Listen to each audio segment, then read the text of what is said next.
The sun was merciless that morning, pouring over Interstate 10 like molten glass. Heat shimmered above the asphalt, making the horizon ripple. Inside their aging SUV, Lucille Herrera sat stiffly beside her husband, her eyes darting between the road and the black duffel bag wedged at her feet. Something about its weight felt wrong, too heavy, too deliberate. Her fingers tightened around the strap until her knuckles turned white.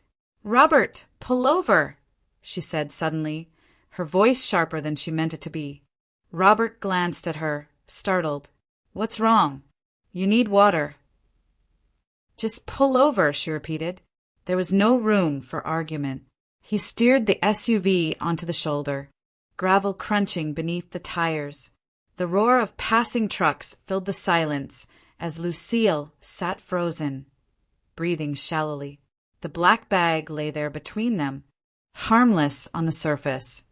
Just another piece of luggage, one their son David had handed her that morning with his usual distracted smile. "Mom, can you take this?" "It's mostly Gabe's stuff," he had said, kissing her cheek before loading his own car. "We'll meet you at the motel by sunset." At the time, she hadn't thought twice. She'd been too busy checking snacks, sunscreen, medication, all the things mothers never stop thinking about no matter how old their children get. But somewhere along the highway, something in her gut began to twist. David's words replayed in her head, the way his eyes avoided hers, the way Monica stood too still beside him. And then came that phone call just 30 minutes ago, his voice tight, asking if she had opened the bag. Now, with the sun blazing down, she could still hear the unease in his tone. Robert turned off the ignition. "Lucille, you're scaring me. What's going on?" She swallowed hard, trying to calm the tremor in her hands. "I don't know," she whispered, eyes fixed on the bag. "But something isn't right." For a long moment, neither of them moved. The only sound was the rhythmic thud of passing tires and the faint hum of cicadas beyond the guardrail. Dust swirled through the open window, carrying the scent of hot desert air and sagebrush. Lucille leaned back, closing her eyes for a moment, and memories rose unbidden. The quiet mornings in their small Tucson home, Robert tinkering in the garage, the smell of coffee and fried eggs. They had earned that peace after decades of work. She as a nurse at Tucson Medical Center, he as a mechanic. Their world had always been modest but steady until David's troubles began. At first, helping him had felt like love, paying his overdue rent, covering bills, buying gifts for little Gabe. But love had turned into a lifeline, and that lifeline had started to strangle them. 6 years of loans, favors, and quiet rescues had drained not just their savings, but their trust. Lucille opened her eyes again. The bag sat silent, almost mocking. Somewhere deep inside, a cold realization began to form, the sense that this trip wasn't meant to heal anything. It was meant to hide something. She exhaled shakily and looked at Robert. "Whatever's in there," she said, "I think we need to know." The desert wind pressed against the car, hot and relentless, as if holding its breath with them. And for the first time, Lucille felt a ripple of fear, not just of what she might find inside the bag, but of the truth that might already be waiting for her down the road. It had started so quietly that Lucille hadn't noticed the shift until it was too late. One small favor here, one loan there, things any parent would do. When David lost his job at the freight company, she and Robert covered his rent, just for a couple of months. Then came the utilities, the groceries, the car payment when his transmission failed. It was supposed to be temporary, but temporary became years. At first, she'd told herself they were helping a young family find their footing. David had always been the dreamer, handsome, ambitious, charming when he wanted to be. Monica, with her neat handwriting and crisp blouses, had seemed like the kind of woman who'd ground him. But Lucille noticed how Monica's politeness carried no warmth. "You're a lifesaver." "Mom," she'd say with a smile that never reached her eyes, accepting envelopes of cash like it was her due. Gratitude faded faster than the ink on their checks. The calls for help never came with shame, only expectation. The car insurance is due again. Mom. We're short on Gabe's dental bill. We could really use help with the down payment for the condo. Each request was framed like a family obligation, not a plea. And Lucille, afraid of disappointing her son, always said yes. Robert warned her once, his voice tired as he balanced their checkbook. We're bleeding money loose.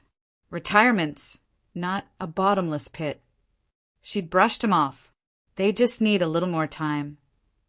But a little more stretched into 6 years, until their savings were nearly gone.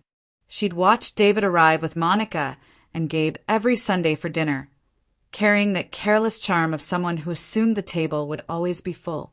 The fridge always stocked. Monica would compliment the roast, Gabe would play in the yard, and David would mention, casually, inevitably, some new financial problem. Lucille used to dread the pause after dessert, that moment before he'd say, Mom, there's something I need to ask you. Still she gave, because love makes fools of even the wisest hearts. But something in her began to change the day Monica mentioned the private school. Public schools in Tucson aren't what they used to be, Monica said, swirling her coffee. We want Gabe somewhere safer. It's only $3,000 for enrollment. Lucille blinked. $3,000. Monica smiled lightly, as if it were nothing. You said you wanted the best for him. Lucille hesitated, feeling Robert's eyes on her. For years, she had never refused them anything. But this time, the number hit her like a slap. $3,000 wasn't a small favor.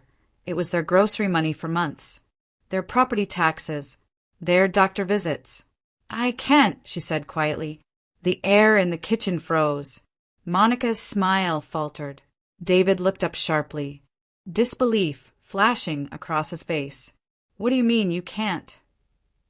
I mean it's too much, David.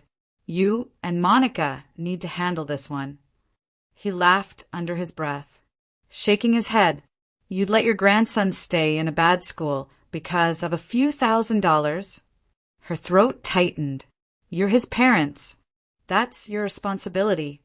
The silence that followed was cold and long. Monica stood, gathered her purse, and left without another word. David followed, muttering something about ungrateful parents. They didn't come the next Sunday, or the one after that. Calls stopped. Texts went unanswered. Gabe's toys stayed on the porch, sun-faded and abandoned. Lucille sat by the window at dusk, phone in hand, waiting for a message that never came. The house, once filled with laughter, now echoed with nothing but the tick of the old wall clock. That single word, no, had broken something far deeper than she expected. It had drawn a line that love alone could no longer cross. And as the weeks passed in silence, Lucille began to understand. The family she'd been fighting to keep had already slipped away. The call came on a quiet Wednesday afternoon, just as Lucille was folding laundry in the den. The number flashing on the screen made her heart leap. David.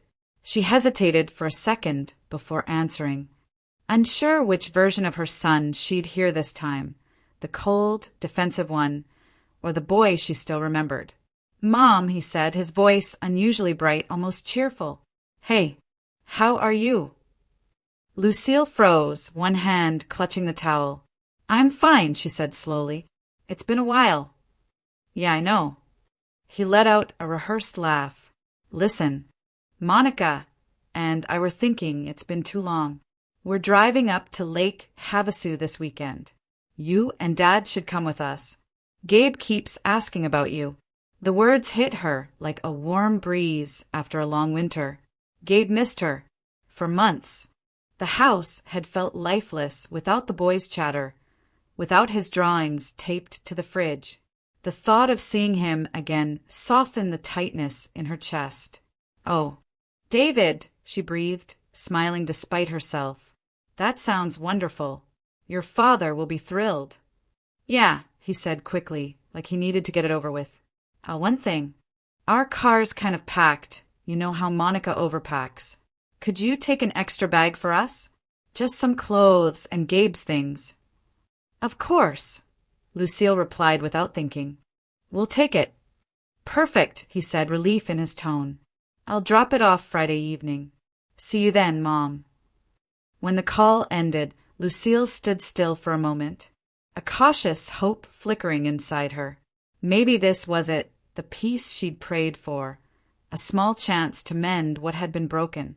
That Saturday, the morning sun poured gold over Tucson's adobe rooftops as she and Robert packed their small SUV. He hummed under his breath, the old road map spread across the dashboard. Feels good to get out for once, he said, smiling. Lucille nodded, her heart lighter than it had been in months.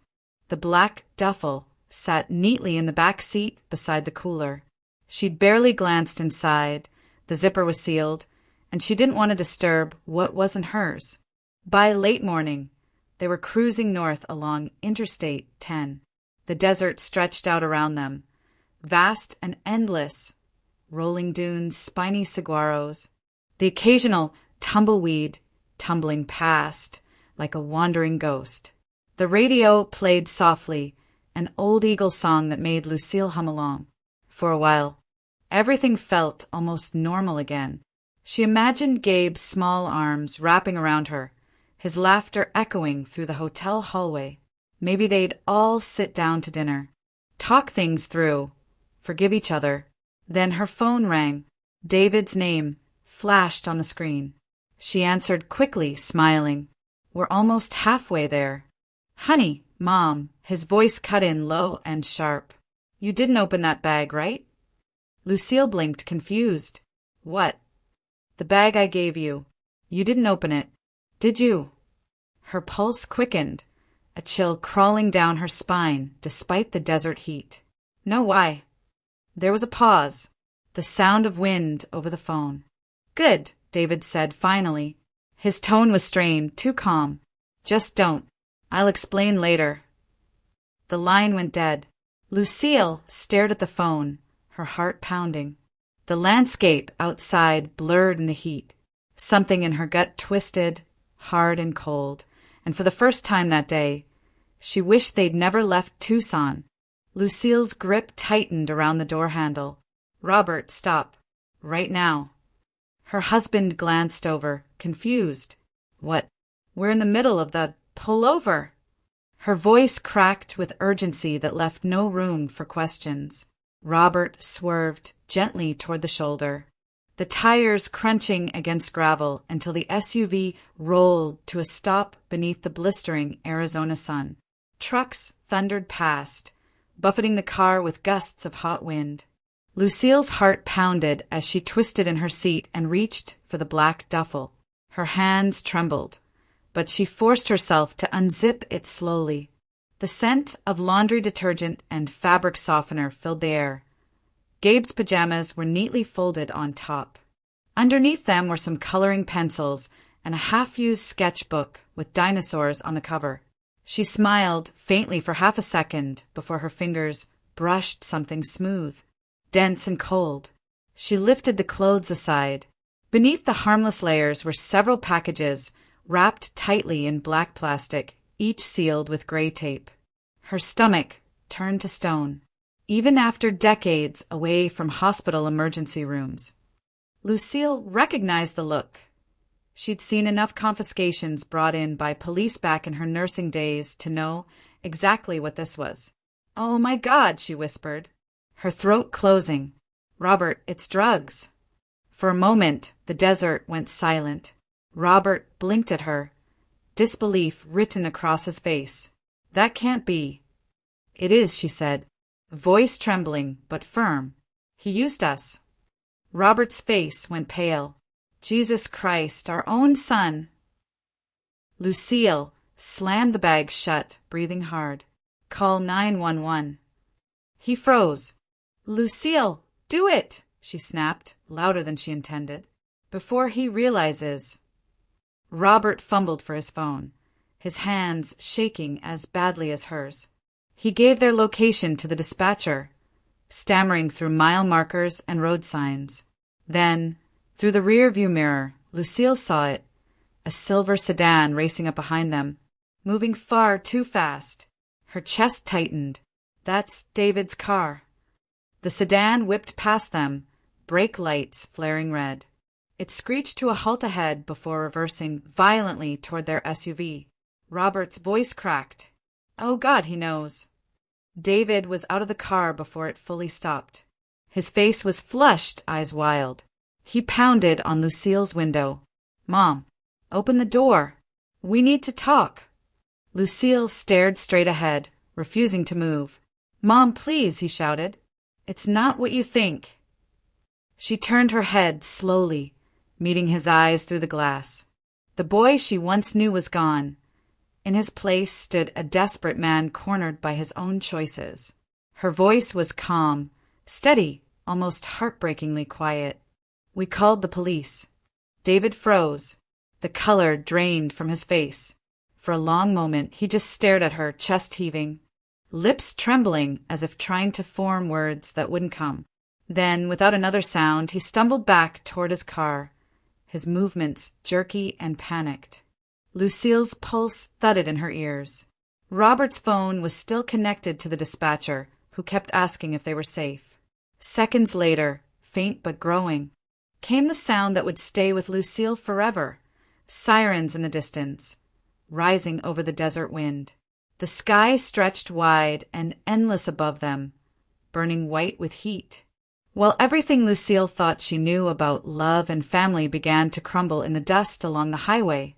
Miles down the scorching highway, the flashing red and blue lights finally appeared behind David and Monica's car. 2 Arizona Highway Patrol vehicles boxed them in, sirens wailing against the desert silence. The sedan slowed, veered to the shoulder, and stopped in a cloud of dust. David raised his hands first, trembling. Monica's face was white as chalk, eyes wide with disbelief. Within minutes, they were both in handcuffs, the evidence sealed in a plastic crate on the asphalt. Lucille and Robert sat in their SUV a few miles back, waiting for instruction. An officer knocked on their window, calm but firm. Ma'am, sir, you did the right thing calling us when you did. We'll need your statements. At the highway substation, the air conditioning blasted through the room, too cold for Lucille's shaking hands. Detective Alan Pierce, a tall man with sunburned cheeks and a clipped tone, led the interview. You probably saved your own lives, he said, sliding his notebook shut. If that bag had reached the wrong hands, or if you'd been pulled over, you could have been the ones in cuffs right now. Robert nodded weakly. Lucille tried to respond, but couldn't. The words saved your lives echoed like a drumbeat. All she could think was that she'd just condemned her only child. When they were finally cleared to go, the desert sky had turned indigo, the first stars faint above the mountains. Robert drove in silence. Lucille sat with her hands folded tightly in her lap, her throat aching from everything she couldn't say. That night, the house felt foreign, too quiet, too clean. She walked through the rooms in darkness, stopping at the framed photos lining the hallway. David at his high school graduation, Monica holding baby Gabe, their smiling faces frozen in time. Lucille touched the glass with trembling fingers. Where did we go wrong? She whispered. She lay awake long after Robert's breathing had evened out. Guilt swirled through her chest like smoke, thick, suffocating. She had always believed a mother's duty was to protect her child at any cost. Now she'd turned him in. She didn't know if that made her brave or unforgivable. At 3:17 a.m., the phone rang. The shrill sound sliced through the darkness. Robert stirred, reaching for it first. Hello. His voice was rough. A pause, then a calm, official tone on the other end. Lucille sat up, clutching the blanket. Yes, this is Robert Herrera, he said quietly. I see both in custody. And the boy. Lucille's heart stopped until Robert met her gaze. Gabe's safe, he mouthed. The voice continued through the receiver, explaining protocol. Child Protective Services would hold Gabe temporarily, given the grandparents' clean record and family connection. They were eligible to apply for temporary guardianship if they wished. Robert handed her the phone, his eyes wet. They need your answer. Lucille pressed it to her ear. Her voice quivered, but her resolve did not. Yes, she said softly. He's our grandson. We'll take him home. When she hung up, dawn was beginning to tint the sky over Tucson. She sat by the window, tears finally falling. The cost of that decision, the price of love, truth, and survival, settled on her shoulders like the weight of the desert itself. The waiting room at the Arizona Department of Child Safety was painted in warm tones, soft oranges and tans meant to comfort the anxious. But nothing about it felt calm. The air hummed with quiet tension, the low murmur of voices and the faint buzz of fluorescent lights. Lucille sat on a hard plastic chair, hands clasped tightly in her lap. Robert sat beside her, his hat resting between his knees. They both looked out of place, two tired retirees among the restless shuffle of families trying to hold themselves together. Caseworker Dana Wells appeared in the doorway, clipboard in hand. She was young, early 30s maybe, with kind eyes that carried the exhaustion of someone who'd seen too much. Mr. and Mrs. Herrera, she greeted softly. Thank you for coming so early. Gabe's in the next room. He's confused, scared, but he knows you're here. Lucille rose, her knees stiff but steady. Is he all right? He's physically fine, Dana said gently. He doesn't really understand what's happened. We told him his parents are away for a while, and that you'd be taking care of him. Lucille nodded, swallowing the lump in her throat. Can I see him? Dana gave a small smile and stepped aside. When the door opened, Gabe stood near the window, small and lost, his Batman backpack clutched against his chest. His brown hair stuck up in soft tufts, and his eyes, David's eyes, searched the room with uncertainty. Grandma, he whispered. Lucille's heart broke at the sound. She knelt slowly, her arms open. Let's go home. Sweetheart. For a moment, the boy didn't move. Then he ran to her, burying his face in her shoulder. His backpack slid to the floor as Lucille held him tight, rocking gently, whispering against his hair, You're safe now. Everything's going to be okay. Robert watched, blinking hard. He cleared his throat and picked up the backpack, slipping the strap over his arm. Come on, champ. Let's get out of here. The drive home was quiet. Gabe sat in the back seat, staring out the window at the desert rolling by, endless sand, cacti, the distant shimmer of heat. Lucille kept glancing at him in the mirror, her chest tight with equal parts love and fear. How do you explain to a child that the world just cracked open beneath him? Their small house in Menlo Park suddenly felt alive again when they arrived. The front porch creaked under their feet, the familiar smell of cinnamon and wood polish wrapping around them like an old memory. Robert fixed Gabe a sandwich, while Lucille made hot chocolate, piling extra marshmallows on top the way she remembered he liked. When Gabe hesitated to eat, she sat beside him at the kitchen table. You can stay in the room you used to nap in when you were little, she said softly. Grandpa's fixing the ceiling fan. It's still squeaky. That earned a faint smile. The dinosaur blankets, still there. Lucille laughed quietly. Still there, waiting for you. By evening, the house settled into a fragile peace. Gabe slept curled under the old blanket, the faint hum of the fan overhead. Robert stood in the doorway, watching him. He's so small, he whispered. Lucille nodded. Too small for all this. Later, in their own bed, she stared at the ceiling, exhaustion sinking deep into her bones. We're too old for this, she murmured. Robert reached for her hand under the covers, his voice low but firm. Maybe, but we're all Gabe has left. The words lingered in the dark, heavier than any vow. Outside, the desert wind rattled the windows, and somewhere down the hall, Gabe turned in his sleep, safe at last beneath the roof that love and heartbreak had built. The call came just after dinner. The old landline rang sharply through the quiet house, startling Lucille so badly that she nearly dropped the dish she was drying. Robert looked up from the table, eyes weary. "I'll get it," he said, but Lucille was already moving. Something in her chest told her she needed to be the one to answer. "Hello." There was a brief crackle, then a familiar voice, hoarse, edged with fury. "You destroyed our lives, Mom." Lucille gripped the receiver so tightly her knuckles went white. For a moment she couldn't speak. "David," she said, finally, her voice trembling. "Are you—" "Don't," he cut her off. "Don't pretend you care after what you did." Her stomach dropped. "David, we had no choice. You put us in danger." "You could have come to me first," he snapped. "You could have handled it quietly. Now Monica and I are sitting here in orange jumpsuits because you couldn't keep your nose out of something that wasn't your business." Lucille's heart ached. The boy she'd raised, the one who used to bring her wildflowers from the yard, was gone. All that was left was anger and shame wearing his face. "David," she said softly, "you destroyed our lives long before I picked up that phone."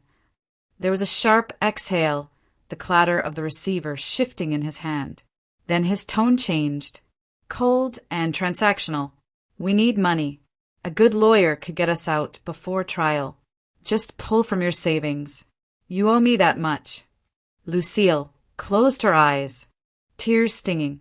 "I owe you love, David, and you already had that. I can't give you this." His breath hitched with disbelief. "You'd rather let your son rot in jail?" "I'd rather you finally understand consequences." The silence that followed was heavy, broken only by the faint hum of the line. Then came a low, bitter laugh. "You'll regret this," he said, and hung up. Lucille stood motionless for a long time, the dial tone droning in her ear. When she finally placed the receiver back, her hands wouldn't stop shaking. The next morning, a man in a dark suit knocked on their door, Monica's attorney. His tone was smooth, polite, but his words carried warning. "If you two don't assist with legal fees or testify carefully, there's a chance the prosecution could paint you as accomplices. After all, the drugs were found in your vehicle." Robert's expression hardened, the quiet patience he'd always carried vanishing. "Get out of my house," he said, voice like thunder. "Sir, I'm just saying. I said get out." Robert barked, stepping forward. "And tell my son we have the 911 call recorded. Every damn word." The attorney faltered, mumbled something about doing what's best for the family, and left quickly. That night, the house was silent again. Gabe was asleep in his room, the faint hum of the fan masking the sound of Robert's breathing as he sat at the kitchen table, staring at nothing. When he finally spoke, his voice was barely a whisper. "Did we raise him wrong?" Lucille looked down at her hands, old and lined, the same hands that had once held David as a baby. "No," she said quietly. "Maybe we just gave too much." Robert's shoulders slumped, and for the first time in decades he wept quiet, exhausted sobs that filled the house with the sound of a love too deep to stop hurting. 6 months later, the Tucson County Courthouse stood under a cloudless sky, its pale sandstone walls reflecting the desert sun. Reporters clustered on the steps, microphones and cameras poised like vultures. "Herrera case," someone murmured. "The one with the parents who turned in their son." Flashbulbs popped as Lucille and Robert walked through the doors, their faces drawn but composed. They didn't stop for questions. Inside, the air was cool and sterile. Lucille sat quietly at the front, her palms resting on her knees, trying to keep them from trembling. Across the aisle, David sat in an orange jumpsuit, wrist shackled, head down. Monica was beside him, her expression blank. Neither looked up when their parents entered. When the clerk called her name, Lucille rose. The walk to the witness stand felt endless. Her heels clicked softly against the tile, echoing through the chamber. She took the oath, hands trembling, and sat down, folding them tightly in her lap. The prosecutor, a steady woman named Karen Ellis, began gently. Mrs. Herrera, could you tell the court what happened on March 22nd? Lucille took a breath. Her voice wavered at first, but grew steadier with each word. She described the phone call. The strange tone in David's voice, the moment on Interstate 10 when she opened the duffel bag and her world split in two. She spoke of the sirens, the fear. The moment she told her son they'd called the police. Her throat tightened, but she didn't cry. When she finished, the courtroom was silent except for the faint hum of the air conditioner. The prosecutor nodded. Thank you, Mrs. Herrera. No further questions. Then came the defense attorney, a man with an expensive suit and a voice polished from years of manipulation. He approached slowly, expression sympathetic. Mrs. Herrera, he began, you testified that you had financially supported your son and his family for several years. Correct? Yes. And that support ended roughly 6 months before this incident. Lucille hesitated. I told them we couldn't continue. We're retired. So you cut off all financial help abruptly, he interrupted smoothly, leaving your son, his wife, and your 10-year-old grandson without assistance. Lucille's brow furrowed. They're adults. They should have managed their own responsibilities. Of course, the attorney said, pacing slowly. But do you think that sudden withdrawal might have contributed to their desperation? Might it be fair to say your decision pushed them toward a bad choice? The courtroom murmured. Lucille felt the words hit like a slap, shame twisting in her chest, but only for a moment. Then something inside her straightened. She looked directly at him, her voice calm and clear. 2 adults chose to turn their parents into drug traffickers, she said. That's not desperation, it's cruelty. The attorney blinked, taken aback. A few people in the gallery exchanged glances. The prosecutor allowed herself the faintest nod. The rest of the questioning was routine, procedural, factual. Lucille's testimony ended, and she stepped down with her spine straighter than when she'd arrived. Robert squeezed her hand as she returned to her seat. The charges were read aloud. Possession with intent to distribute, trafficking across state lines, and conspiracy to use family members without consent. The prosecutor requested a sentence of 6 years, reduced for cooperation and first offense. After a brief deliberation, the judge, an older woman with silver hair and a voice like iron, rendered her verdict. David and Monica Herrera, she said, you have pled guilty to all charges. You will serve 4 years in state prison, with eligibility for release after 36 months, contingent on good behavior and rehabilitation programs. David lifted his head for the first time, his eyes meeting Lucille's. They were full of anger, but beneath it, something else, fear maybe, regret. It was gone before she could tell. When the gavel struck, the sound was sharp, final. Outside, the reporters were waiting again, but Lucille walked past them without a word. The heat hit her like a wave, and she paused on the courthouse steps, the desert stretching beyond downtown Tucson, endless and harsh. Robert put an arm around her shoulders. She leaned into him, the weight of the verdict pressing deep into her bones. It wasn't triumph. It wasn't even relief. It was something quieter, heavier, a kind of justice that still broke her heart. For the first time in months, she allowed herself to breathe. The years that followed moved more quietly, like the soft hum of the ceiling fan that never stopped spinning above the kitchen table. Life with Gabe began to find its own rhythm. School drop-offs in the cool morning air, soccer practices under the blazing Arizona sun, and dinners that ended with chocolate milk and stories about his day. The house, once hollow and silent, was alive again with the sound of a child's laughter. Lucille and Robert adjusted slowly. They learned how to pack lunches again, how to help with math homework neither of them fully understood, how to attend school meetings, surrounded by parents half their age. The exhaustion was real, but so was the joy. Every giggle, every hug, every sleepy good night. Grandma became a quiet reminder of why they had chosen to keep fighting. But the questions came, as Lucille had known they would. It started one night over dinner. Gabe set down his fork, his small brow furrowed. "Grandma, when are Mom and Dad coming home?" Lucille's hand froze halfway to her glass. Robert looked at her, unsure if he should speak. She reached across the table and took Gabe's hand. "Sweetheart," she said gently, "your Mom and Dad made some mistakes. Big ones. But they love you very much." "Did they hurt somebody?" he asked. She hesitated, the truth heavy on her tongue.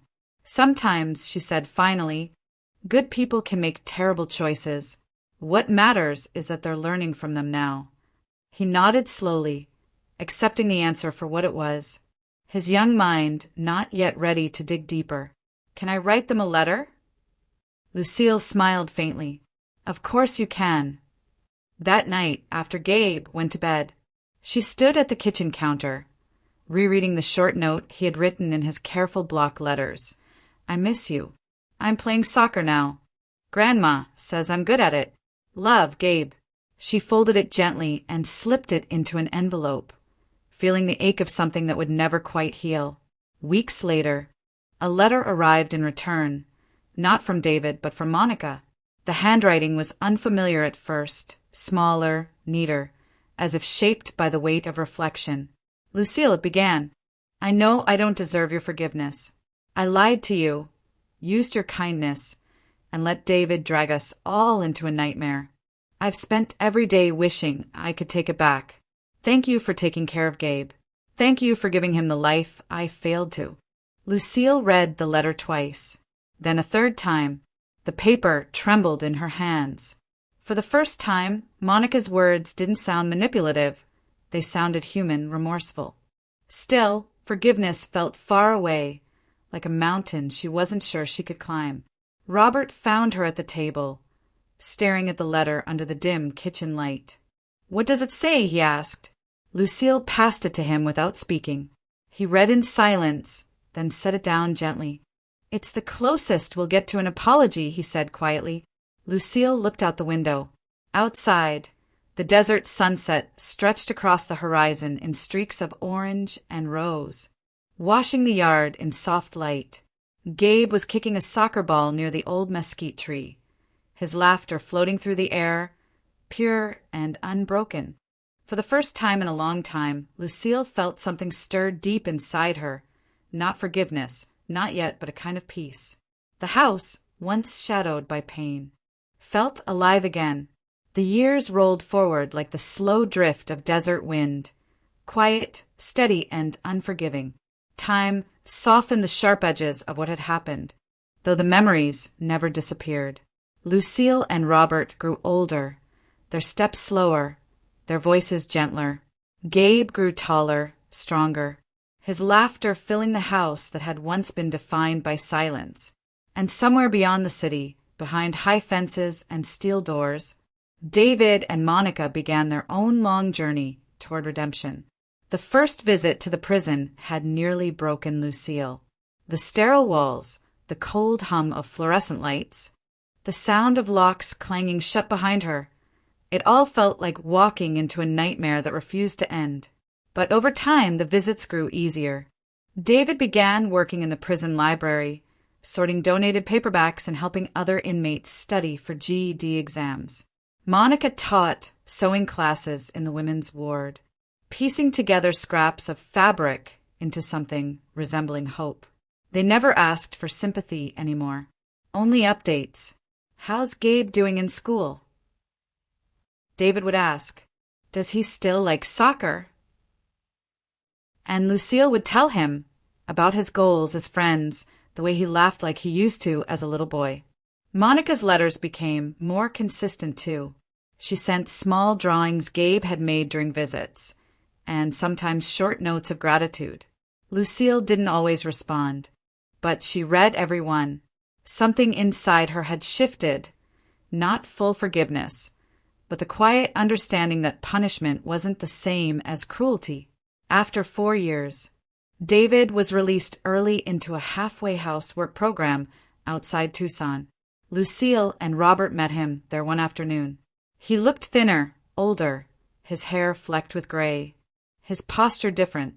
The arrogance that once ruled his expression was gone, replaced by something humble. He hugged them both awkwardly. "I got a job," he said softly. "Warehouse work.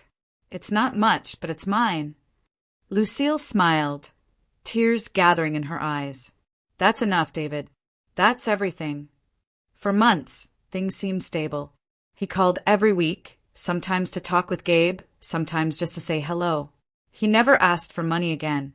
For the first time, Lucille dared to believe they might all heal. Then, one night in early spring, the phone rang again. "Mrs. Herrera?" The voice on the other end was unfamiliar. "This is St. Mary's Hospital. Your son's been admitted." The drive felt endless. Robert's hands gripped the wheel so tightly his knuckles turned white. When they reached the hospital, Lucille found David in a dimly lit room, lying beneath thin white sheets. His face was bruised, one eye swollen shut, ribs bandaged. "What happened?" she whispered. He turned his head slowly, his voice weak but calm. "Some guys from before. They wanted me back in. I told them no." Lucille's throat tightened. "David, I'm not going back," he said firmly. "Not to that life. Not ever." She brushed his hair back from his forehead, her eyes stinging. "You could stay with us. Once you're better. Tucson's home." He shook his head. "It can't be. They'll find me here. I'll head north once I'm released. Montana, maybe. I can start over.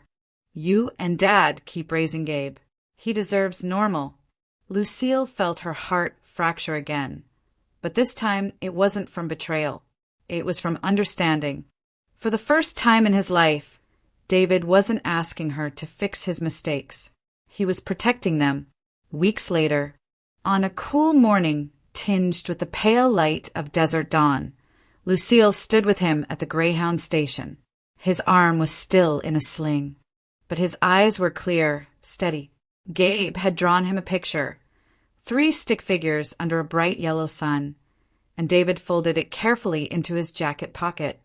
"I'm proud of you," Lucille whispered, hugging him tightly. "You're doing the right thing, son." He nodded, voice low. "I know. Tell Gabe I love him. Tell Dad. Thank you." The bus engine roared to life, the scent of diesel mingling with the morning air. Lucille stood still as David climbed aboard, pausing for a moment at the window. Their eyes met, mother and son, bound by everything they'd lost and everything they still had left. Then the bus pulled away, rolling toward the highway that stretched north through the desert. Lucille watched until it disappeared beyond the horizon, the first light of sunrise spilling over Tucson's dry hills in shades of pink and gold. The air was cool against her skin, carrying the faint scent of creosote after last night's rain. For a long while she didn't move. Robert stood beside her in silence, his hand resting lightly on her shoulder. The city was waking slowly around them. Distant traffic, a barking dog, the whisper of wind through the Palo Verde trees. In that stillness, Lucille finally understood what had changed, not just in David, but in herself. Love, she realized, wasn't about how much you gave or forgave. It was about knowing when to let go, when to stop rescuing, when to trust that the people you love will find their own way. Later that night, as the desert sky deepened into indigo, she sat on the porch watching the stars flicker to life. Gabe was asleep inside, his laughter still echoing faintly in her memory. She thought of the highway years ago, the blinding sun, the duffel bag, the fear that had nearly destroyed them. And in her mind, her voice drifted like a whisper carried by the wind. That day on the highway, I thought love meant saying yes. But love, real love, is knowing when to say no.